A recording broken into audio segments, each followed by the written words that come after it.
That it could really have touched any one of us there, but by the grace of God, we thought that it was compelling enough to give you this full force. And the reaction from Tracy Burns and Adam Lashinsky and Kevin Kerr and Charles Payne. On a side of this, you might be missing how good business has been, not only in keeping its workers safe and helped in the area, but more to the point, Charles, just looking after their people, huh? Yeah, absolutely. But, you know, it's interesting because this morning there was an article in the Wall Street Journal, a survey, and America feels crummy about this country. I mean, really, really crummy. And it might have something to do with the infrastructure.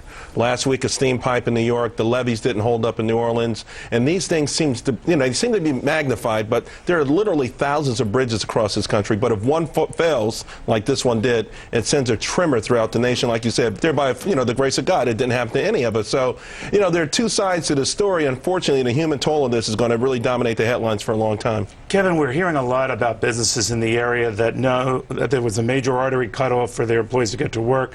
They're providing emergency relief. They're doing everything they can to tell their employees, look, you don't have to come in today, phone in from home. We don't often hear that, but there's a lot of that going on right now. Just as I think the police officer earlier had said, most of those victims on the bridge who were rescued were saying, yeah, but look after the guy behind me. Well, that's Minnesota for you, Neil. I'm a native Minnesotan, so it does hit close to home. When I saw that happen, I was just on that bridge just a couple months ago. In fact, with my own family, I've driven across that bridge hundreds of times. And, it's a key artery. I don't think unless you've lived there, you'd really know how important that bridge across the Mississippi is. It's going to be incredible to see how they handle that traffic flow. But, of course, my heart goes out to everybody there. We have family there we were trying to get a hold of last night. Businesses. Is everyone all right? Everybody is all right. Actually, and our families were all planning to travel on that this week. Your artery, it's going to be a severe problem. A major disruption. Adam, let me ask you about the infrastructure issue that Charles raised. That we are reminded of this tragically often, how bad this is. What do we do about it?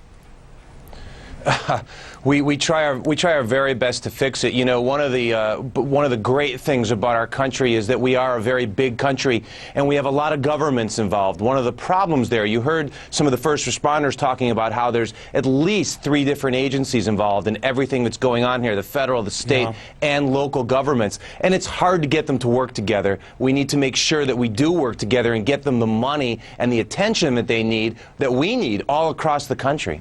It's big expense, Tracy, looking forward. Are we up to that?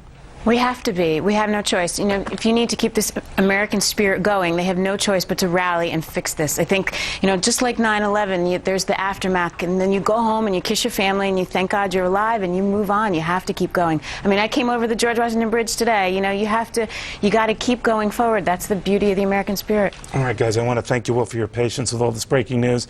The predictable outcries remain from Congress today that something must be done to stop these tragedies. But for a body that enjoys even lousier ratings than the president, no easy task. Doesn't all this ring a little hollow right now? My next guest no doubt wonders.